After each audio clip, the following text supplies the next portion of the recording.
Alright, hello there. This video is coming at a time when I'm feeling pretty sad, pretty down, and just really in a reflective spot in my life where I'm perhaps spending too much time looking at the past.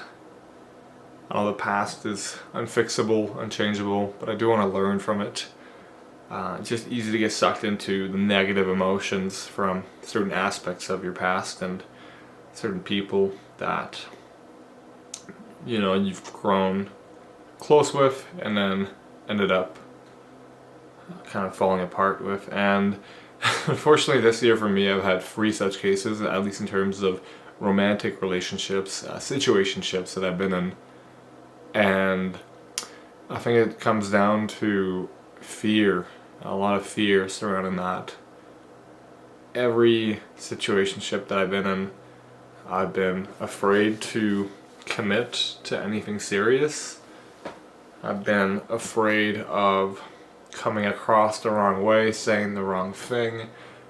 And at the start, I'm always myself. I'm always this individual as I am, right? Accept me as I am, because we don't know each other. But as time goes on, I find the constraints and the character that I build around myself to become more and more fixed, and it's often not who I really am, and it's not who this person thought I was. And because of that, I've ended up with several relationships which didn't work.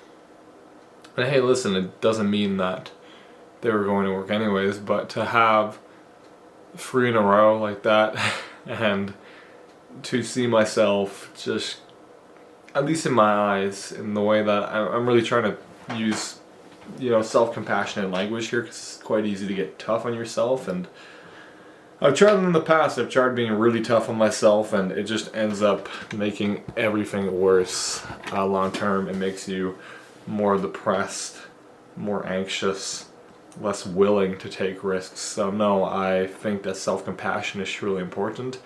So I wouldn't call these failures. I would call them learning experiences. I would call them attempts where I've really put myself in situations where I've been scared.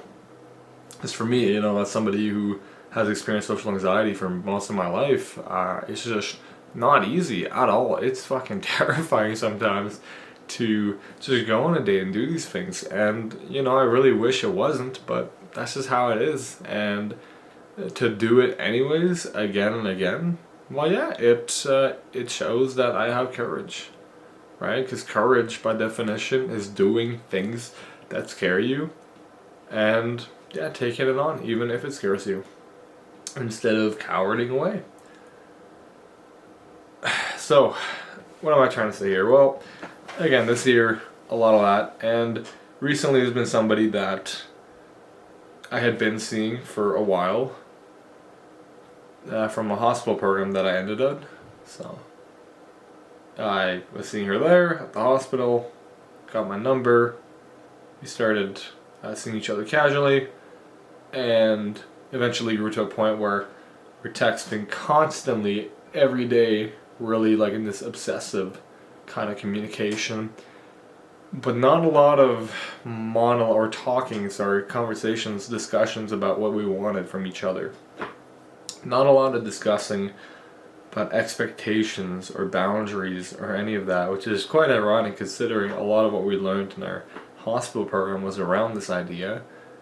But she had just, well, not just, but a couple months earlier gotten out of a 7-year relationship, so naturally for her, might not have exactly known what she wanted at that point. And I just ended up being there, and it was fun while it lasted. But we stopped talking for a while, things kind of fell apart there, and then she hit me up again out of nowhere. And seeing her that time, which was last night, really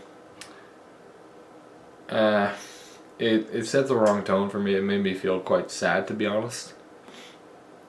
Because it was just like, wow, this girl's lost all fucking respect for me, Like, The way she was treating me was honestly just unacceptable. And the fact that she was drunk is not really an excuse. She was just really trying to like belittle me, and I found that strange because again, we've gone through this hospital program where we talked about the importance of being respectful, assertive in our communication, of trying to listen to each other, and I mean clearly it's it's a reflection of her own emotional state more than mine, but still I was shocked in the moment and didn't fully understand how to respond. And afterwards, I was filled with anger. I didn't express that anger when I was there. I could have, but that's not, that's usually not appropriate. I'm not going to shout or get physical or anything. I was just like, okay, well, fuck, let's just let her do her thing there. And yeah, I left, and it was just like, wow, well, this is a girl that I had a lot of great moments with, a lot of good memories with, that I, felt really close to for a while, and it felt like a betrayal, to be honest. It felt like a betrayal, and I'm not sure why she switched up like that out of nowhere. It was really confusing. I don't know what I had done to her or what had happened in her life that would make her want to act that way. But yeah, I woke up this morning and I just looked at a lot of my decisions from the past, and I see a lot of questionable things that I've done, like just the way I behaved compared to my values, compared to how I behaved. And there's clearly been a mismatch, a significant mismatch at some point. It's grown and grown. And before you know it, you feel pretty awful about yourself and not so confident about the future, not so confident about who you are, and quite neurotic. And the neuroticism permeates through every single aspect of your experience. And it's so easy to bring on more negativity when you're in a negative state to begin with. So I'm really trying to take some deep breaths and move away from it all.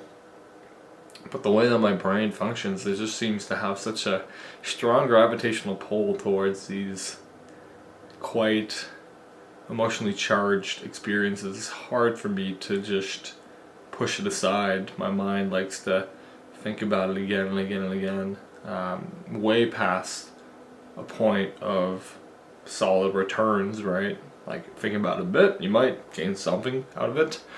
But thinking about it again and again and dwelling on it, never good. So, I don't want to make a video about pity. I want this video to serve as a base. Just a point, right? A lot of these videos are documentations. And I hope that my next video will be a happy one where I can actually say that I'm content with the decisions that I made. I'm content with who I'm becoming, or at least, if not content, somewhat satisfied, on the way to being satisfied, right? And that I can say I've let go of that girl, and the other ones too, that I am actively pursuing somebody new, or just putting myself in situations that can help me, like that put me away from that bullshit. Because this year has had a lot of bullshit, to be honest. A lot of bullshit, and ending up in a hospital program to begin with. Nearly ending up in a psych ward earlier this year in February. Like all of that, that's a whole lot of stories that I could go over. But it's been a rough year, and I've had some breaks, I've had some good moments, and it's just wow. Looking back on it, can't believe it. Truly, it's it's insane. Anyways, thank you for watching, and I hope next video I'm going to be in a better mood, or just more content. Alright, thank you, and see you next time.